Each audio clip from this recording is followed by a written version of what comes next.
members and our friends with a brief summary of the performance of the Chamber.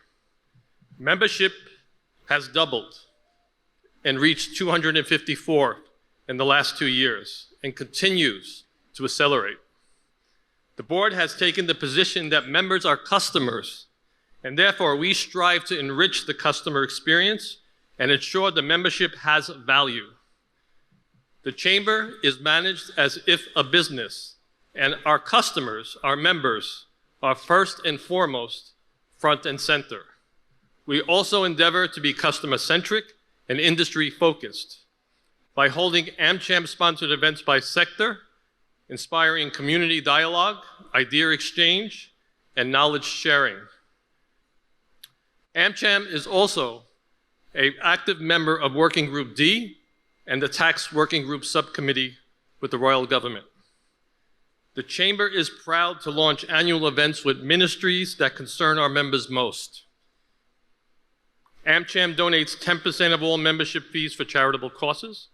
Last year, AmCham donated to the Cambodia Mine Action Authority to help Prey Veng become a mine-free province. We partnered with Mercy Medical Clinic to pay for cervical cancer screenings for garment workers.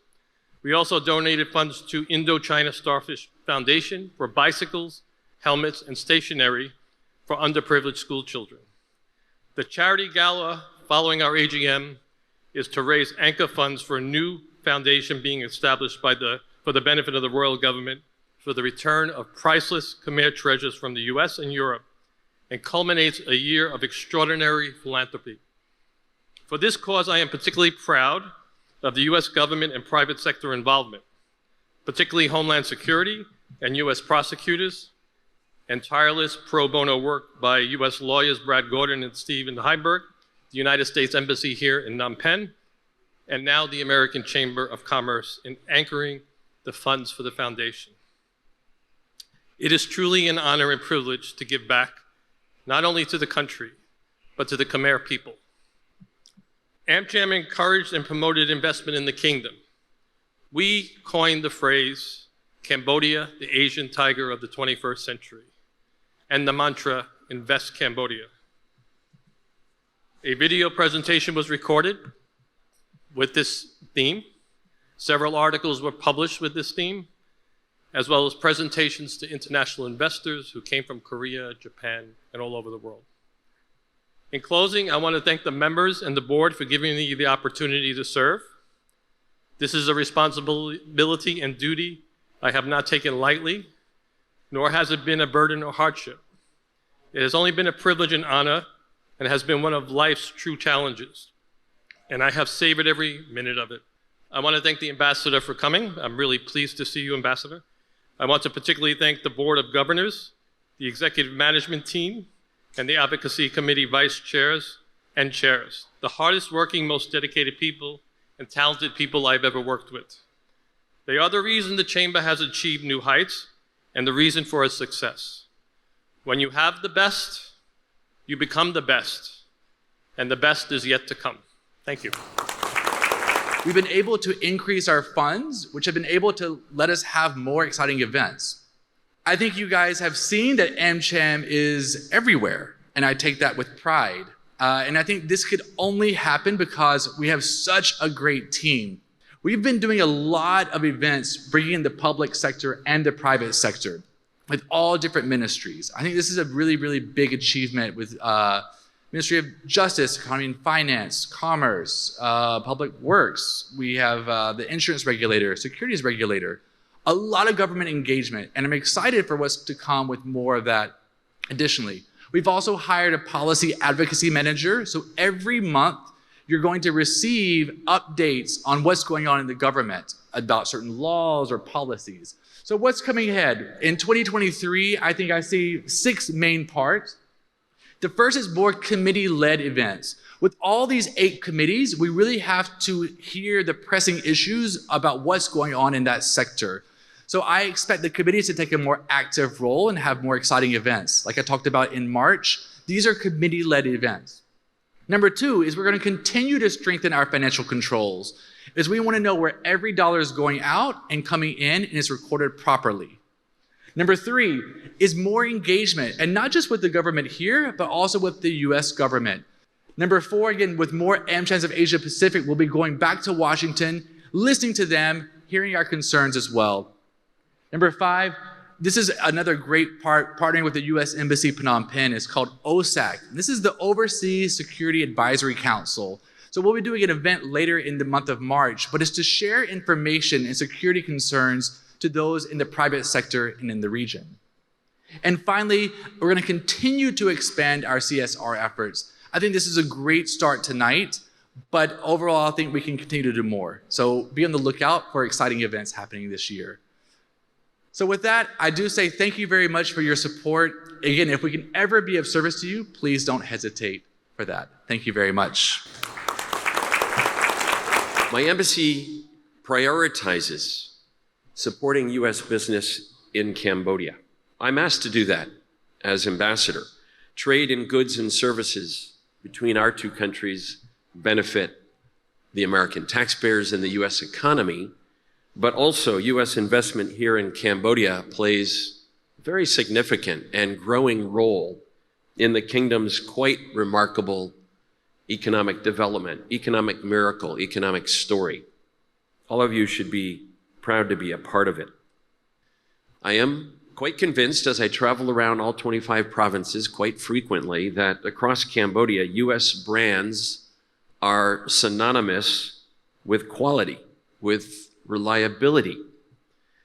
As Cambodia moves up the value chain, now a lower middle income country with aspirations to reach even higher over the next few years, Cambodians can afford to get what you pay for, and American products and services are impressive offerings. I encouraged the Prime Minister and his senior team to undertake efforts to make Cambodia more inviting for U.S. companies, including by strengthening the regulatory environment, strengthening respect for rule of law, improving transparency, predictability, doubling down on counter-corruption efforts, and addressing the ease of doing business here in the kingdom. I will be the first to say that we need to mark and acknowledge progress when it is achieved in these areas. I also told the Prime Minister that the recent decision by the Financial Action Task Force to take Cambodia off its gray list, reflecting success in addressing anti-money laundering measures, is very encouraging. This is the kind of progress that we hope to see more of here in Cambodia. Now, the Prime Minister, I want to share with you, he responded to these points. He expressed gratitude for the expanding U.S. market, the contributions of U.S. companies, including very specifically American Cambodians. And I note that because quite a few American Cambodians are here tonight, and he'd made special mention of that diaspora community, many of whom have come back here to help the kingdom develop.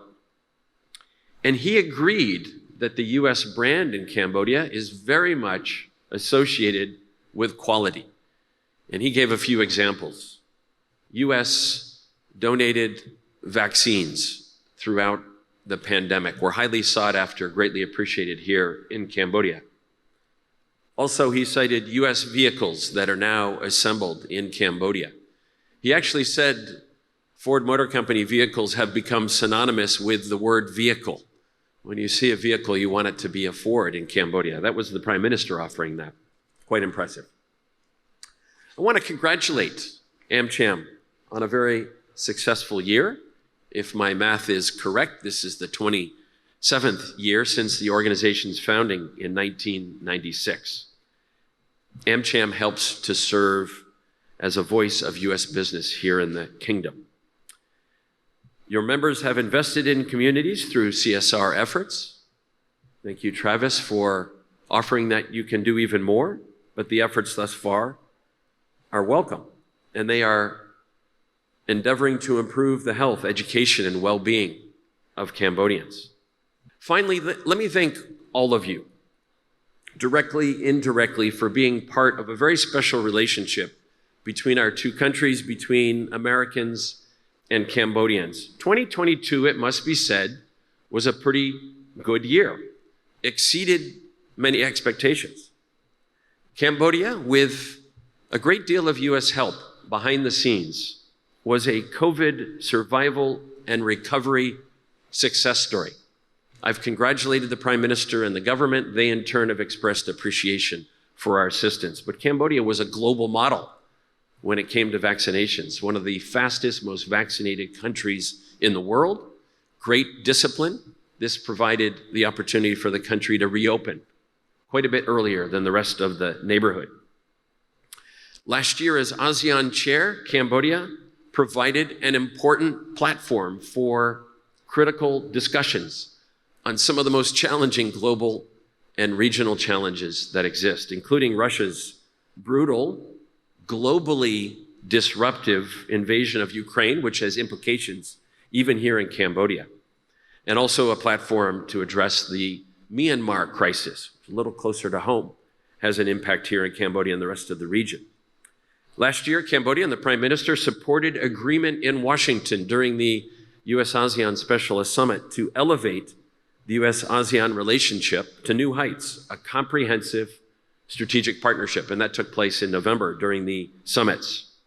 Cambodia was a very accommodating host to President Biden, 4 cabinet-level visitors and senior congressional delegations, and about 1,500 of the president's closest friends. Apologies for any of you who experienced traffic disruptions in November during the summits, but things went exceedingly well. President Biden was extremely pleased to be here and so well received and accommodated. Also, some of you may have noticed that Prime Minister made a very historic, first ever substantive visit to a foreign diplomatic mission here in Cambodia. He joined us for a tour and dinner at the U.S. Embassy, Phnom Penh, in December, which he described as his first ever such visit to an embassy, to a foreign diplomatic mission. That was a good opportunity to talk about the relationship, our opportunities, and our challenges. I'm always optimistic. I look forward to equal progress and achievements in 2023, including very close collaboration with AmCham Cambodia and all of its members. Congratulations to all of you for the annual general meeting. Delighted to be with you. You can count on me and my staff to work very closely with you to again achieve our shared important objectives that are good for the people of Cambodia, the people of the United States, and even more broadly, the rest of the region and the globe in many circumstances. Akunjarang, thank you very much. We exist because of you, and the base of our income are the fees that you pay to us. These fees have been increasing. The fee income has been increasing as our membership increases. This income is supplemented by advocacy and industry event income, which in 2022 increased over 2021 more than 10 times. Don't get too excited about the revenue because we quickly spend it. We are a not-for-profit organization, and the money we receive is quickly returned to you in the form of services and events. Where did the money go? Our largest expense is the cost of industry and advocacy events. Second are staff costs. And an important expenditure is in 2022, we had donations, charitable donations of more than $20,000, the largest amount of charitable donations in the history of AmCham, representing an amount equal to 11% of our membership fees. I am honored to be a part of this board, working alongside such incredible and respected individuals within your respective field. Each board members represent a different sector of the Cambodia's business community. We have an executive from one of the largest financial institutions, Mr. Ziger Achabarov with ABA Bank. A prominent figure in the higher education sector, Mr. Casey Barnett from CamEd. A highly qualified digital transformation, Mr. Joseph Teffer, who I call the digital transformation mastermind. One of the best marketing agency founder, Mr. Christopher McCarthy from Mango Tango. A great leader in one of the largest U.S. business owned in the economic zone in Sihanoukville, Devin Barta with AHF Products. An established entrepreneur who's running a well-known American franchise, Ms. Vyatsu, ChemDry Solutions.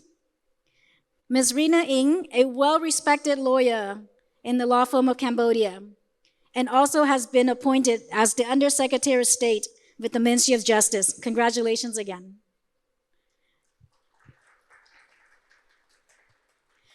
Mr. Pili Wong, a well-known entrepreneur and advisor to the Cambodian government, and a seasoned board member of AmCham for 12 years. So congratulations for that, and thank you for your service. Mr. Michael Burke, a highly reputable professional in the auto industry, and last but not least, our president, Mr. Anthony Galliano, also a prominent and well-known businessman in the field of tax and investment in Cambodia. As you can see, this board is full of incredible experts across multinationals and industries, which is the true representative of how the America is made up back home. And most importantly, not just about the incredible experts that you bring as a board, but incredible personalities of supporting, engaging, sometimes too engaging as we debate for days about certain topics, but nevertheless a dynamic team.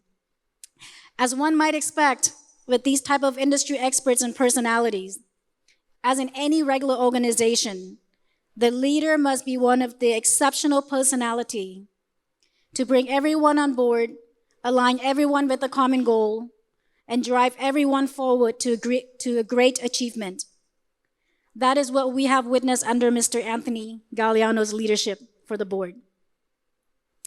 Anthony, this message is for you. We want to express our gratitude to you as a president of AmCham. Thank you for your hard work and your commitment and dedication to taking AmCham into its golden era.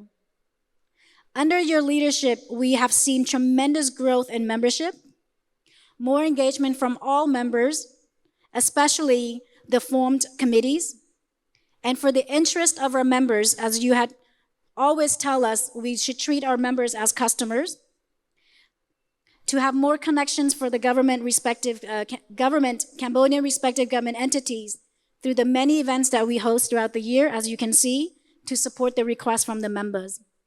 We would not have been here today without your advice, direction, and your tremendous effort. It has been an incredible experience to work under your leadership as a multi-talented, committed, and resourceful person. So from the Board of the Governors of AmCham for the past 2 years, we thank you for your hard work.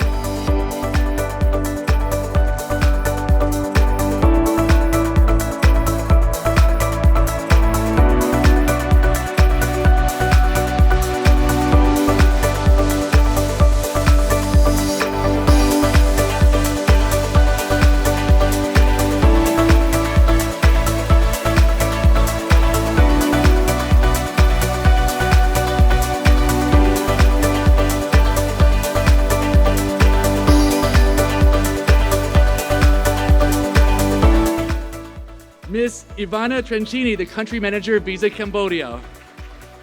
Miss Kim Tol Tan, founder and CEO of Grow for Growth.